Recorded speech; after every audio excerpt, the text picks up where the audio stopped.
baseball fans and knowledgeable as we are about baseball, that talent here in America, the dream is to play in MLB. The dream is to play in the big leagues. And it doesn't matter where you come from. But in order to play in the big leagues, you've got to have talent. And God almighty, the talent in Cuba, and what a difference. I mean, John, you brought me, I was really feeling it, because I think, the talent that could come from Cuba, man, that could shift some powers in baseball. I mean, if you think about it, Chris, there's got to be some great players out there. Yeah, the Cuban staff is very, very talented players. I think it's a great idea for Major League Baseball to go to Cuba and hold the clinics, like John said. Kershaw made the trip to actual, and Kershaw even held a pitching clinic there as well, showing some of the young players in Cuba how to actually throw the baseball and the correct form to throw a baseball as a pitcher. So I think it's a great idea for Major League Baseball to actually go to Cuba. Yeah, I really like it, especially because, like you said, first of all, it gives everybody a chance. Everybody should always get a chance. Everybody has the same dream when you're playing baseball. It just so happens that dream happens to be here in America. But, John, you mentioned the classic, the relations now with Cuba.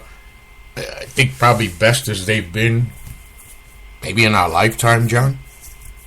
Yeah, I would say that's probably true. Yeah, I agree. And I think that, based on opening that door, it certainly provides opportunity that I think can be capitalized on by a variety of people, not just in this country, but also in Cuba itself.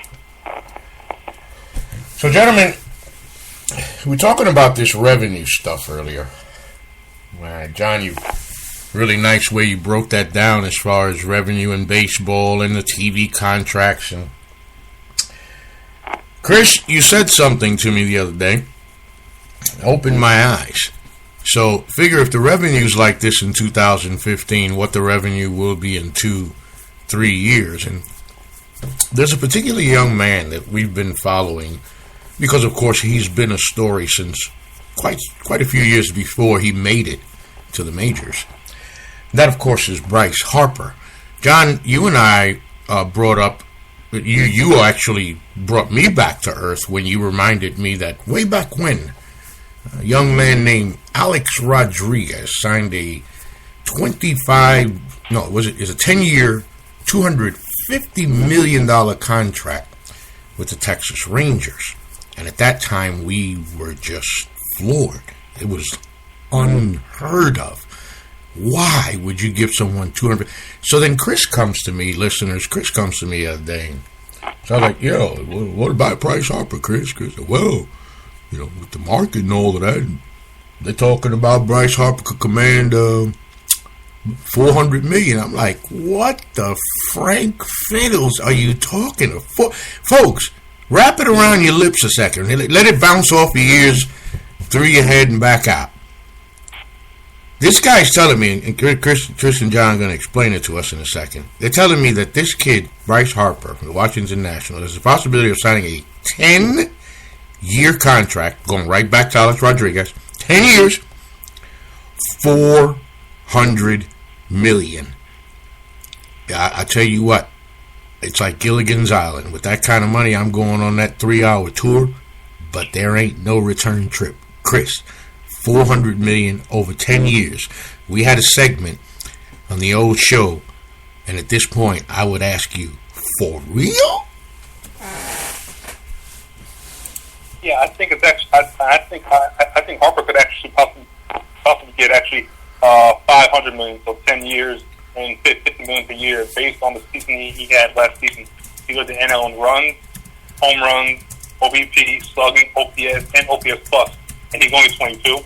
So I think Harper is only going to get better, and I think if Harper has at least one more season similar to what he had in 2015, I think Harper's going to probably have the highest AAV of any player in a couple of seasons when he is a free agent. Hey John, $400 million. John, can I get $5? What? Why not, John? Can I get $500 million? I mean, look, let's face it, he's the guy to go to if you want a loan. A loan for what? A loan for... I don't know, but I suppose you could come up with something creative if you wanted a loan from this guy. I mean, let's look. You know, Bryce Harper is going to be entering the prime of his career, and I think that, unfortunately, even though we would all consider this to be extremely silly money, nevertheless, it probably would be, from the Nationals' perspective, assuming they were willing to pony up this kind of money, it would certainly make sense for them to lock him up in the prime years of his career to something around those kind of numbers and just reap the benefits of having him around. Because you think, I mean, again, look at it from a marketing point of view. Granted, we're talking about $40-50 million a year, but in merchandising sales and in every other kind of marketing strategy that the Nationals could come up with, in all likelihood, they could make at least most of this back, if not all of it back. That's just unbelievable. I mean, but forget the money for a second, because the money's paid based on talent. And one thing that we can say is this kid, like every kid that comes into the majors as a rookie, has a learning curve. As any kid that comes into any new sport, the speed of the game is faster. You're no longer playing against so much inferior talent across from you. The pitchers that you're facing are not kids in college that you could just basically stare down because they already know you're a star and a monster, and you've already intimidated them before they throw the first pitch. This is the majors. This is where everybody throws hard, where everybody runs fast, where everybody plays. And this guy right now, I mean, Chris, school me a little bit on this boy's stats. I mean, how good is this guy? Harper is very good. He actually improved his walk rate, and his pitchers were a bit afraid to give him anything to hit, because whenever Harper made contact, good things happened, and Harper is just a very special player. And the scary thing is he's only going to get better. It's going to be scary. I will say this, though, guys. I do think the one thing the Nationals are going to have to be very careful of is the way that Bryce Harper plays the game. It's all out, all the time, reckless abandon, and unfortunately you get injured when you start playing the game that way. And those type of moments have already happened for Bryce Harper. So I would think that if the Washington Nationals are even remotely considering the idea of doing this, that the way Harper plays would be the reason why I'd be concerned about giving him this kind of money. I mean, you're going to be concerned giving anybody. In case you folks out there didn't notice, and my co-host didn't notice, let me go over the agenda tonight, but let me do it in a different way. You like the way I did it, guys. We started with Bartolo Colon, a pitcher. I said the word battery in baseball, pitcher catcher. Is that correct, guys? Very good. And we went right into Yadier Molina. From there, we left Molina and started talking about the Cincinnati Reds and what they've done, even since Johnny Cueto went to the Los Angeles Dodgers, which always brings and evokes thoughts of spending money. And from there, I went into the revenue talk. We took a break. We came back with the clinic from Cuba. We got all happy about the diplomatics and politics and all of that, and went right back to finish off the revenue, like I said, with the money with Bryce Harper. And, John, you did it again, because you led us into our next topic. You talk about Bryce Harper, and the one thing you've got to appreciate about this kid, passion. Whatever he does it hard. He does it all out. And you know, when you're rooting for your hometown team, the first thing that you should be able to demand from your players, since they get paid so much money, is to hustle.